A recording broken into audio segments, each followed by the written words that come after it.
Alors là, on est sur la liaison entre Portsmouth et Saint-Malo. Il y a aussi d'autres liaisons vers l'Irlande, également vers l'Espagne. Et il y a une liaison maintenant qui a été ouverte il y a peu de temps, essentiellement pour les camions, entre la Normandie, l'Angleterre et l'Espagne. Cette dernière liaison a surtout été faite pour transporter les camions. C'est ce qu'on appelle le fameux concept des autoroutes de la mer. On met des camions sur les bateaux pour désengorger les routes. L'an dernier, la Brittany Ferries a transporté un peu plus de 235 000 véhicules industriels. C'est un chiffre qui est en nette progression, mais enfin, il y a encore un petit peu de marge pour véritablement désengorger les routes. Cherbourg, c'est le petit matin.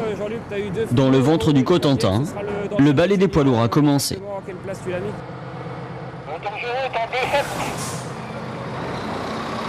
À la baguette, le second capitaine donne le rythme. Jean-Luc, Sylvain? Oui, Sylvain, je t'écoute. Ouais, le dernier, tu le prends en bas, c'est ça, hein? Là, on en est à 12 et 7, 19 pour l'instant. Et 3 là-haut, ça fait 22. On en rentre combien? En Ventoux, on va en prendre 32 si tout arrive. 32 camions, dont celui de Brand. Il est anglais et vient de Bordeaux chargé à ras-bord de caisses de vin. C'est un passager régulier de la ligne. D'ailleurs, il a ses petites habitudes. J'ai pris des trucs pour passer le temps, un bon bouquin et puis des papiers à faire. Je vais voir des copains aussi, discuter. Et tout ça dans une atmosphère vraiment sympa. Loin de l'agitation du garage, en passerelle, les officiers gardent un œil sur le chargement, un autre sur les ballasts pour équilibrer l'assiette du bateau. Donc on part de Cherbourg, on va à Poole, qui est en face, à l'ouest de l'île de Wight. Une traversée de 4h30 quai à quai. On peut aller beaucoup plus vite, on peut aller jusqu'à 23 nœuds, mais du coup là on arriverait beaucoup plus tôt, on gagnerait pratiquement 1 heure sur la traversée, mais le temps de repos des chauffeurs serait limité aussi. Du coup eux seraient obligés après de rester sur le parking, soit à Cherbourg, soit à Poole, donc finalement c'est pas intéressant pour eux.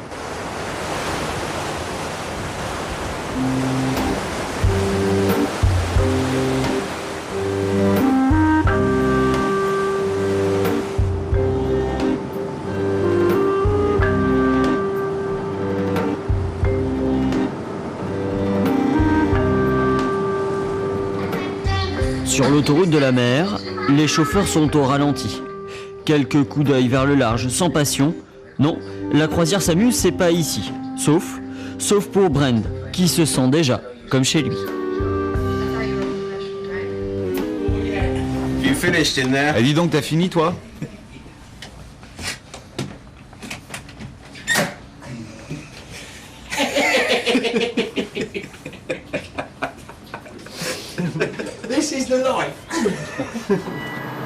Welcome at Poole. Le Cotentin est à l'heure. Et tant mieux car les chauffeurs ont l'air pressés de reprendre la route.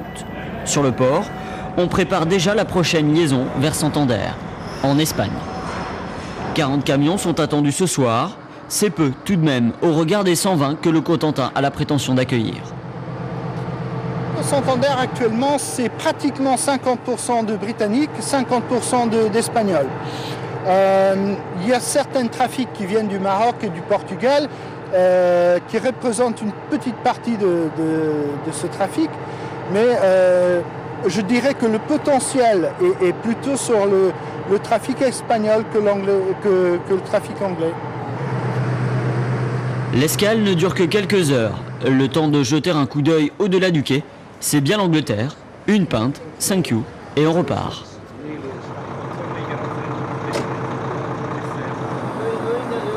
Espagnols, portugais, anglais, pour la plupart, il s'agit là d'habitués. Tous ont choisi de contourner l'interdiction de circuler en France le dimanche en optant pour un trajet par la mer. Iran fait partie de ces routiers marins. Chaque mois, je peux faire jusqu'à 3 voyages entre l'Espagne et l'Angleterre. Alors, si je passais par la France, ce serait beaucoup moins, avec la réglementation sur le temps de repos, par exemple. Yes, Joe. You know that last trailer, the driver's gonna be in the office in a minute, and I just checked it. Right, thank you very much, Joe. À la passerelle, l'équipage se prépare pour un voyage de 27 heures. Une longue route, marquée par des zones critiques comme le rail de Ouessant ou le golfe de Gascogne, qui sollicitent une vigilance de tous les instants. Je ferme les rideaux en fait là, parce qu'on doit travailler la nuit dans le noir quasiment total pour pas être perturbé par l'environnement quoi. Il faut vraiment que si jamais il y a des petits bateaux quoi que ce soit qu'on puisse voir. Excusez-moi. Ça sent départ. La météo s'annonce clémente. Une chance pour Iran et certains de ses copains qui n'ont pas vraiment le pied marin. C'est un peu stressant, car on n'a pas grand-chose à faire sur le bateau. Regarde l'autre problème. Quand la mer, elle remue, quand il y a des tempêtes, on doit tout supporter. Mais vous avez des médicaments? Comment ça se passe? Non, on ne prend pas de médicaments. On se couche, on va dormir. C'est ce qu'il y a de mieux à faire. À peine 2 heures de voyage et les accros du volant sont déjà en manque. Rien de tel qu'une bonne dose de conduite à 300 km/h pour se soulager et c'est reparti pour un tour. 27 heures de traversée, le temps passe lentement pour ces drôles de passagers. Plus sensibles à l'odeur de l'asphalte qu'à l'air du large, le commandant compatit. Il y en a certains qui naviguent presque plus que certains marins, quoi. Parce qu'on les voit, on a l'impression de les voir tout le temps. Sur des escales comme hier à Poule, ils ont le temps de partir, décharger leur semis, recharger pour repartir sur l'Espagne. Donc en fait, ils ont fait la traversée avec nous de Cherbourg à Poule et ils peuvent faire le Poule-Santander et on les retrouvera dans la semaine après. Et ça arrive régulièrement, oui.